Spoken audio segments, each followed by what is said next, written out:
You're listening to Parents You've Got This, the expert guide to parenthood, the complete guide to fertility, pregnancy, birth, baby and parenthood. This podcast is proudly supported by Mistela, a natural origin skincare for babies and children, recommended by healthcare professionals. Mistela by Parents Side since 1950. This week on the Expert Guide to Parenthood podcast, we're continuing our divorce series and we're talking about introducing a new partner. You may have a new partner that you've madly fallen in love with and you want your children to meet them, or you might be blending families. So we've asked our psychologist expert, Dr. Deirdre Brandner, on the podcast to talk about the best approach for this. Dr. Deirdre Brandner is a child psychologist with more than 30 years' experience working with children and their families. She has dealt with a wide range of children with all different needs and has a lot of experience in this area. And we have so many questions from you all that we are going to be asking her today. Thank you so much, Dee, for joining us as always. Thank you for having me back. Now, in a previous episode, Dee, you mentioned the importance of waiting before you introduce a new partner. Can you talk to us about this and why that's the case? Research has shown that allowing at least a relationship with your new partner to be at least 8 months in its process before we start introducing our children to that person. And that's for a number of reasons. Children didn't choose the divorce, and you may not have chosen the divorce, but the fact is the divorce was an adult matter. And when you're repartnering, when you're meeting a new person in your life, that also is an adult relationship. And it's very important that we identify that children need time to adjust to that, and we don't want to be introducing our partners to our children unless we're really sure that this is a relationship that is of significance. I mean, we can't know that for sure, but we're much better at waiting. And we know that it should occur in a neutral place. Your ex-partner should be aware of the introduction. And most importantly, that it occurs gently and gradually. And initially that those moments spent together between your new partner and your children are kept to a minimal. Don't have high expectation that it's all going to go swimmingly to start with. Children need time to adjust. What if they've had a bit of time to adjust and they just can't stand them? What if, and they're really vocal about it? They're like, I can't stand this new partner. And that can be really hard to hear as a parent, because this person is somebody that is really important to you in your life, or else you wouldn't be introducing them. And it might be your first journey in healing after your divorce or separation. Try not to work towards the child's feelings. Our initial response might be to try to defend your new partner to your child, to try to win over. No, he's really nice, or she's great, you just need to get to know her. What we need to do is put our child's needs first and say, I understand that so-and-so, my new friend, isn't someone that you like. They don't have to like them, but they do have to be respectful and polite. And I think that goes without saying. So be clear about that. You may not want that person in mum's life at the moment. You may not want that person in dad's life at the moment, but they are a friend of mine, and like all of my friends, whether you like them or not, you need to treat them with respect. Dee, how do we work out what a child calls the step-parent or the parent's new friend? That's a really common one, because I think in our eyes, we'd like them to see them as a new parent role. And that is really unhelpful. I will tell you now that if you want to create a disaster zone, start imposing the idea that they need to be calling them mum or dad, because they're not, and they're never going to be, even if you want them to be, even if they're 1,000 times a better parent in your eyes than their own parent. That cannot happen. So it might be what you might say that they can call them by their first name is really recommended. Some people say, I'll call them, Uncle Mike or, Auntie Michelle. They're not an aunt or uncle. Yes, let's be explicit. Exactly. Just use their name and be respectful and polite. That is the aim here. What if your new partner has their own children and they're going to be siblings with your children? How do you label those children? They're not. I think we have to be really careful, because I think saying you've got a stepbrother or a stepsister is really overwhelming for children. They've only just got used to the idea that mum and dad aren't together. Sometimes they don't like their own siblings. So now you're telling me I have to start liking someone else. Yeah. So when you talk about how they should be referred to, it should be, these are Michael's children, or these are Michelle's children. And we're sharing a house together. We're sharing a home together. And that's where the situation starts. We don't want to push it any further. This has to happen. Proceed slowly and carefully if you want to make this work.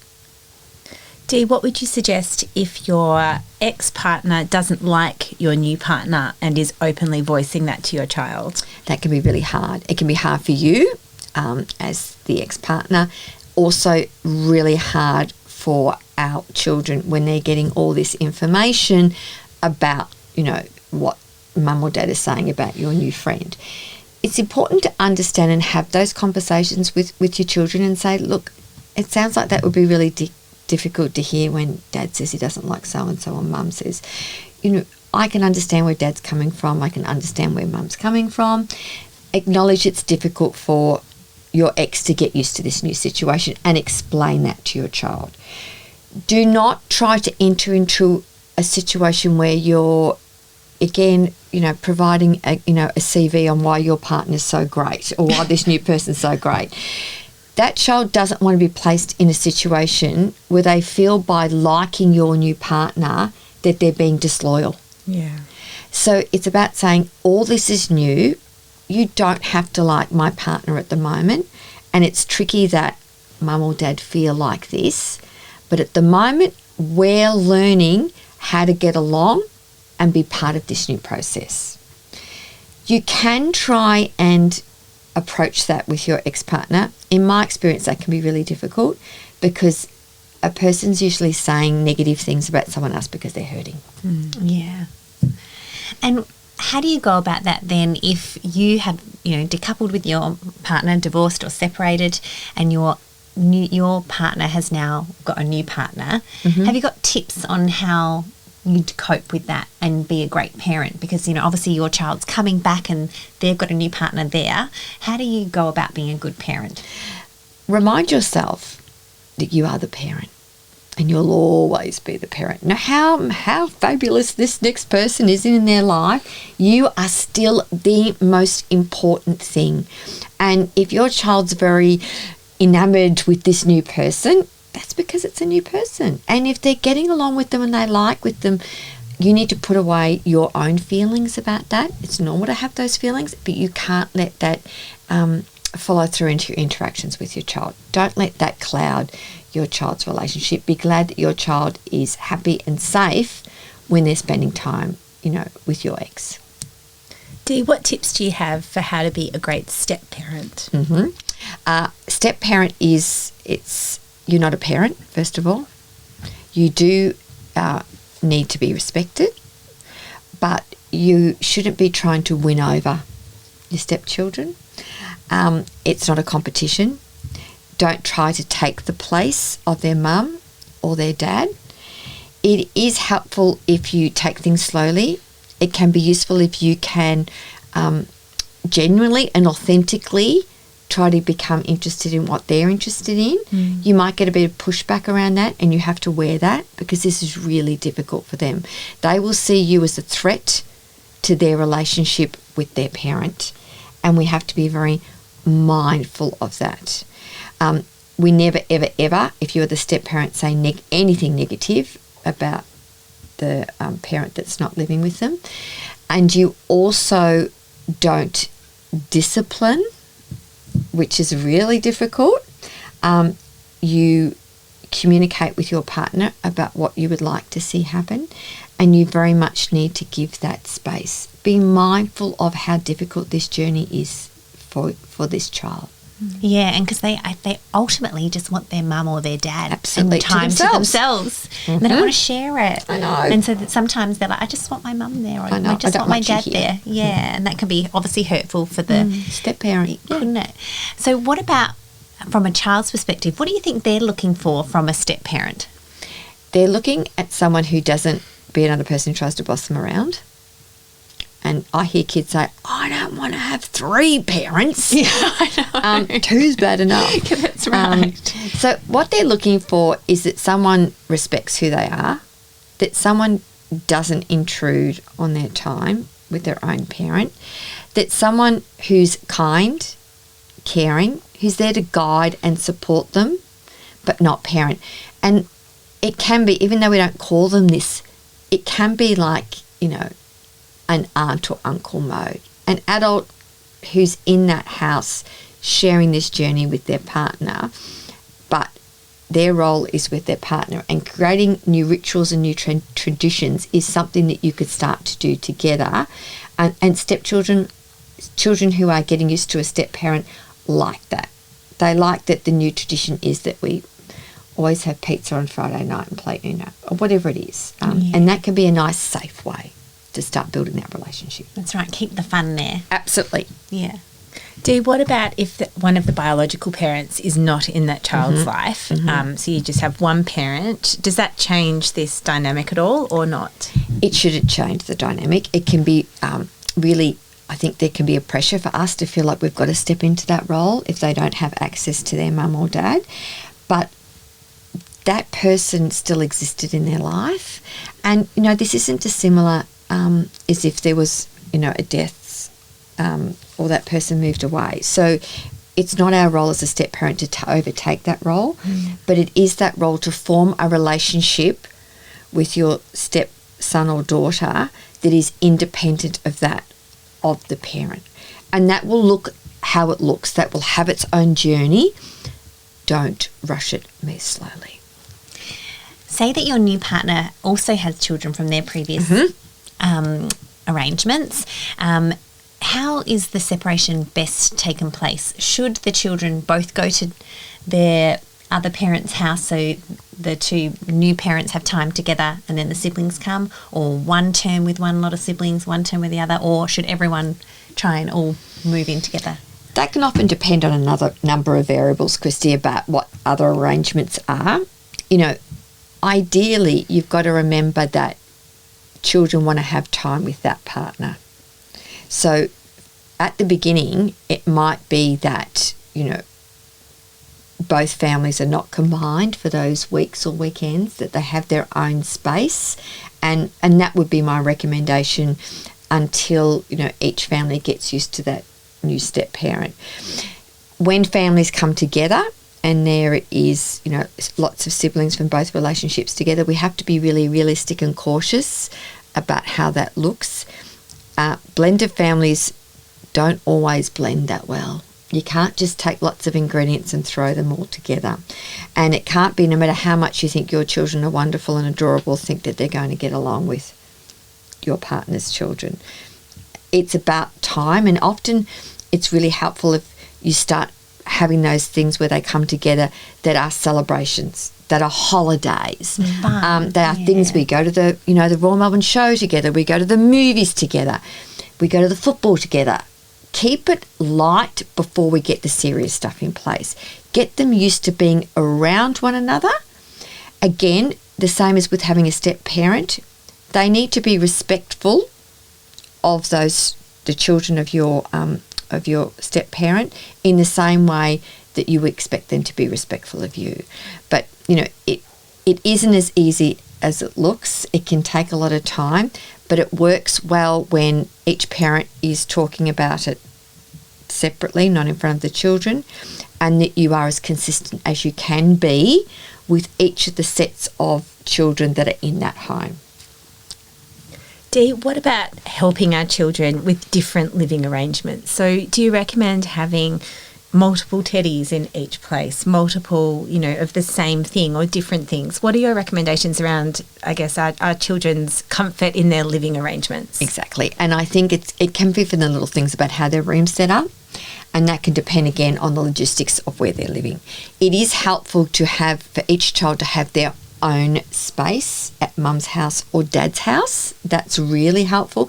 And if that space is going to be shared by other siblings, we need to be really careful and mindful of that, because often that can be quite fraught with some challenges. Having sets of things in both houses helps with changeover, but also for children having some autonomy about how they set that up. Yeah. So, and that can be a really nice thing to do if you're moving to a new home, or if you're getting used to being in a new setting, is saying, to mum or dad, hey, this is how I'd like to set up my room, within reason. And having your own space that you get to retreat to for children is really important, and that space needs to be respected. And sometimes that can be problematic if there are other children coming in on the weekends that you're not there. Yeah. So, be mindful of that as parents, that we need to take into consideration how difficult this is, and imagine what it would be like for you if that was happening. And often I think people get divorced because they've got different parenting styles. Yes. Or different styles in life. So then they might potentially couple up with someone that was more aligned to their style. But then what it might mean is, now that they're divorced, they've got two completely different parenting styles, when before they might have been a bit more aligned. How do you go about that for the child if the step parent comes in with their own ideas, the parent now has their own ideas, and so they're getting quite different messages at each home? How do you cope with that as a child?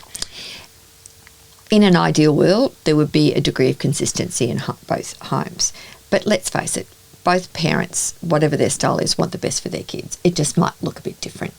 We have to manage our own time and our own environment with our children. And it's, much as we might like to suggest, interfere, recommend what we think would work best in the other person's house, we can't do that. You might hear, but Dad lets me do this. Mum says I don't have to. Your response needs to be, I understand that that's what's happening, but in this house, these are the rules. And they will keep throwing it back at you time and time again, but you have to stand firm. And look, in the perfect world, there would be consistency, but guess what? There's lots of situations where there are different rules. In schools, there are different rules. When I'm when I'm in my classroom, my class teacher has different rules than when I have sport, than when I go to art. And our children do cope as long as they know what those rules and routines and structures are.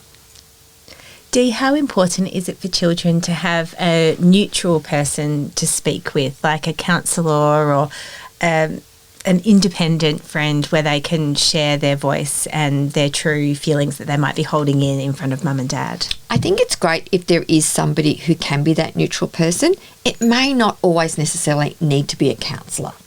Sometimes it might be hopefully a really balanced person, an aunt, an uncle, a big cousin, who is going to help your child work through this without taking sides. That can be tricky to find. But I do think for some children, it would be great if we're that person for them. And if we can work really hard at not getting emotional and reactive, be there for our children.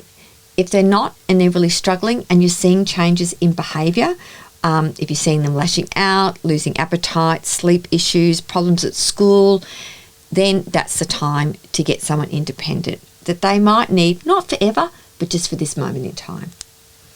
Cindy, my final question is around, what if your child is going to the other parent's house and the other parent is saying bad things about you? So you may have, both gone in thinking, we're not going to say anything bad about each other, we're going to be supportive of each other, but then they might be saying, well, your parent's not paying child support, so you can go to their house and they can take you to these fancy things, I can't afford it, or, your dad did this, and, how for the child or as a parent do you parent that? Are you supposed to listen to them? Are you supposed to validate their feelings, or are you supposed to stick up for the other partner? What's the best approach? I think everything you said is part of this. The first thing is understanding and helping your child understand, to say, look, I'm sorry that you had to hear that. That must have been really difficult when Dad was saying that stuff or Mum was saying that stuff. So I think that's important. That child needs to know it's okay that felt yuck for you. But I'm really glad you shared it with me. And you know what? I'm not cross. I know that sounds like Mum and Dad whoever it is having a really difficult time and it feels like things aren't fair. And when people get divorced, it can feel like things aren't fair. But you need to know that even though Dad says all this stuff about me, or, you know, he thinks I did this or I think he did that, we both love you. I'm glad you told me this. This is a grown-up issue and I'm going to try and work it out as best I can. But if I can't, perhaps I could talk to Dad about what you could say to him, or I could talk to Mum about how that makes you feel when you say those things.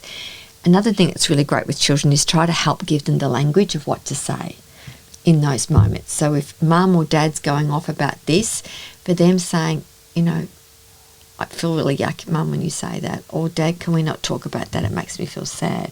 So children having a voice of what to say in those moments can be really empowering for them. Oh, Dee, that's such good advice. You always give the bestest advice. We are so lucky to have you as part of the Parents You've Got This expert team and to have you on this week's Expert Guide to Parenthood podcast. A huge thanks to Mistella for sponsoring this episode. Mistella empowers parents throughout their parenting journey with education and honest conversations from pregnancy and beyond. Mistella has plenty of parenting articles and resources on their website. Visit mistella.com.au.